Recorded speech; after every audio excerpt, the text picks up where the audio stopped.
is a graduate of the Jack Kerouac School of Disembodied Poetics in Boulder, Colorado, and a co-founder of the with Tony Parkington of the Printed Matter Vancouver, an editing service and small press that serves Northwest writers. Together, Luna and Parkington edited Ghost Town Poetry, Volumes 1 and 2, featuring poems from the popular all ages and uncensored open mic poetry reading that Luna established in 2004. Luna's books include Brutal Glimpse of Moonlight, Gold Town, USA, And the Flame is Ours, The Letters of Stan Brakhage and Michael McClure, 1961 to 1978. Recent publications include Bombay Gin, Unshod Quills, It's an Animal But Merciful, Gape Seed, Takeout, Chiron Review, and Soundings Review. Christine.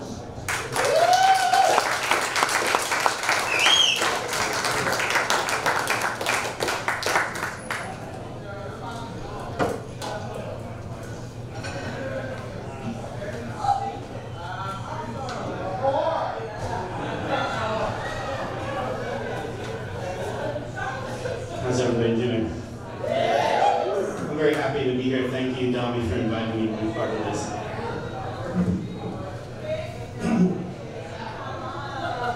Loving poetry is like being a fan of horror movies, so enamored with the genre that you are willing to sit through movies that are completely moronic and not at all scary, in the hopes of catching that one unique concept, or cool character, or original way of dispatching with someone. The basketball, which completely obliterates a person's head, and that piece of shit deadly friend, or the fully grown adult male who claws his way out of the woman who has been raped by an alien in Extro. You stick with it to the end because you love it, fully realizing that they can't all be The Exorcist, The Omen, or Night of the Living Dead. Can't all be Cronenberg, Argento, Luton, Whale, or Carpenter. Dig?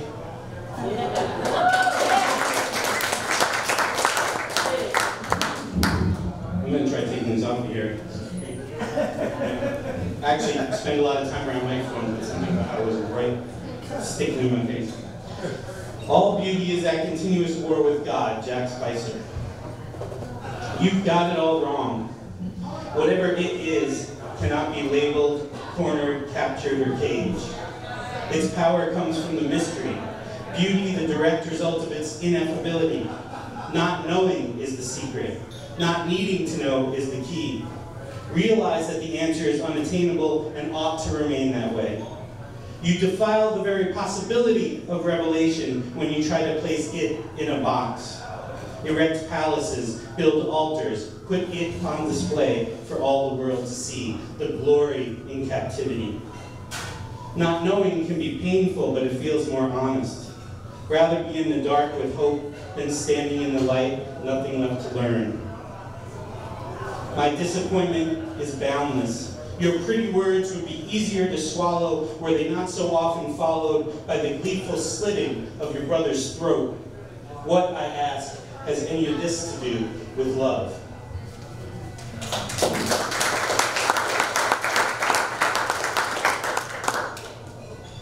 Love song lacking soul.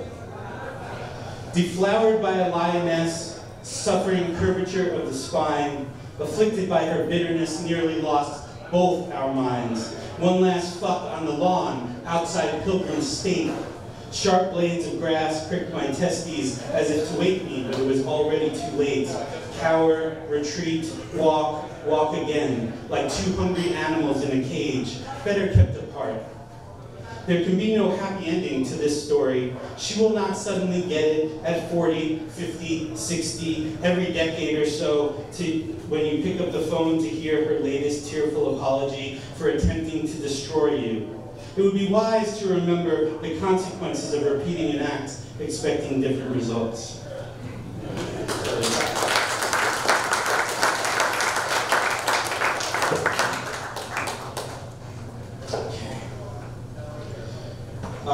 So I'm from New York originally, and I was really taken with Patti Smith's memoir, Just Kids.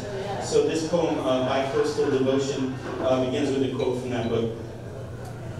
In the war of magic and religion, is magic ultimately the victor? Perhaps priest and magician were once one, but the priest, learning humility in the face of God, discarded the spell for prayer. Robert Mapplethorpe trusted in the law of empathy, by which he could, by his will, transfer himself into an object or a work of art, and thus influence the outer world. He did not feel redeemed by the work he did. He did not seek redemption. He sought to see what others did not, the projection of his imagination. Patti Smith, Just Kids, page 61. I have an image of the Virgin in my home, a memory of Truck Darling in my heart, not the first kept woman to have found her salvation in Islam. Have formed allegiance in a second to Cedar Saigo, Robert Mapplethorpe, and Patti Smith, pressed together in my bag, entwined limbs, commingled hearts, entangled in demigod's embrace. There were temptations and witches and demons we never dreamed of, and there was splendor we only partially imagined, page 288. Look on as moments blossom, bear fruit, wither, and die, only to be replaced by further moments. Our friendship continues to open like a calla lily, forming a canopy in which to catch the sun. When at last all our moments have come to an end, look over your shoulder again to glimpse the kids we are and were, playing dress-up, listening to Velvet Underground, digging Larry Rivers and Stan Brakhage, standing arm in arm on the Coney Island sidewalk, smiling for endless snapshots. No time to mourn, undaunted, unbowed, far away, towers burst through concrete to shoot toward the sky, reborn, determined never again to squander the light.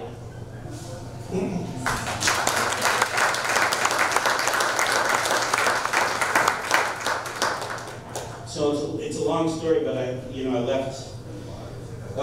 left New York at the end of October 2001. It was really hard to drive away from the city, and I will tell you this: they were not checking people's IDs who were leaving New York at that time. We actually drove from Queens, which is where we were living, all the way to Jersey without plates on the truck that we had rented, and nobody stopped us. Okay, so I'm going to read something from this book. I was fortunate to be part of this project called the Pulitzer Remix Project, and they found a poet to take one of the Pulitzer Prize-winning novels, so there were 85 of us, I think, at that time, and take the book and post a poem a day online for 30 days for National Poetry Month. So I had Norman Mailer's The Executioner's Song. I was embarrassed by how few books I'd actually read on that list, but I had read that one, but it was 1,000 pages long. So if you dig what you hear, and you might want to read the rest of them, I have the chapbook with me here tonight. And it was a lot of fun. This is April 10. Thy soul shall be healed. Some mechanical activity, a situation horrendous with tension, everybody drinking, an opportunity to offer one's arguments, shrieking, throwing fists, didn't make much sense. Too late to get an answer that would reveal anything. Agree, never fear, never breathe nothingness, you will never experience it. How much could a word conceal? Sing it, never mourn, organize, fight against fear, overcome it. It looked like the evening was totally squandered, then the fuckers just stopped. Situation was lifted, indispensable breath of tenderness that was stimulating. The dawn will show you what the mountain is telling you. It's inside of us, the knowledge. So what I did with the book was I went from each end, the beginning and the end of the book, and worked my way to the middle. So all the poems were in two parts. So the second part of April 10 is called The Center Remains Slippery. He began to teach her how to paint like he was her guru. He saw a lifetime of living in that old camper, the kind of love that doesn't wear out. For a day and night, everything was better, as if somebody had hidden sparklers inside her heart, in that place where she had expected to find nothing. He was kind of very humble, like a master to his slave. She could live in his spaces. She was the most beautiful thing he'd ever seen or touched. There was sorrow in his eyes. There were complications, slipperiness at the center, super freaky memories, so fucking sad, sufficiently scared, battered, paranoid. He made no promises, got back into the Mustang and took off. hoped he wouldn't have to reach the place of no darkness to see that smile again. So I read this book about Elizabeth Short, the victim of the Black Dahlia murder. And the book was basically asking the question, did whoever did this to her, were they one of the surrealists, or had they been influenced by the surrealists in some way because of the way that she was arranged? And it's the kind of book that really freaked me out, because I'd seen Hollywood Babylon. I know what the pictures looked like, but it was like more pictures, plus they were going into detail so they could compare them to paintings or whatever. So I tried the very sort of risky thing, I guess, of seeing if I could restore dignity to this woman with this poem, and so I humbly submitted for that. For Elizabeth Short. An exquisite corpse, mutilated, bisected by a minotaur, singular or plural, and arranged in Duchamp tableau on Magritte grass, subject and object created to remind women that they are nothing more than an aesthetic fascination, certainly not flesh and blood, most definitely lacking a soul. Casual bisection, collaborative mutilation, complete objectification, a young, vibrant woman sliced into pieces to be disassembled and reassembled, rendering her a ready-made collection of geometric shapes with a gash instead of a lotus flower opened in Enlightenment's bloom.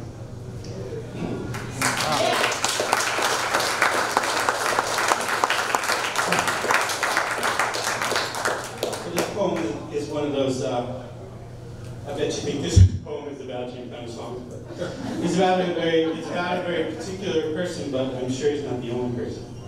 15 minutes I'll never recover. True story from here in Portland, Oregon. I implore you, please sing of the hawk moth, because when you speak of it, the sound is deadly ordinary. Apparently, you feel passionately about your own greatness. You're a killer of art. You're a killer of beauty. You're even a killer of laughter.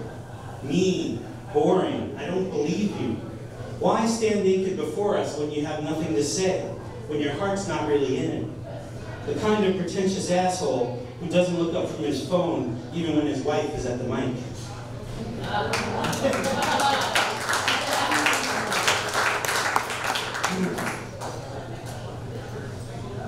Okay. I think my time is about up, so I'm going to read one more.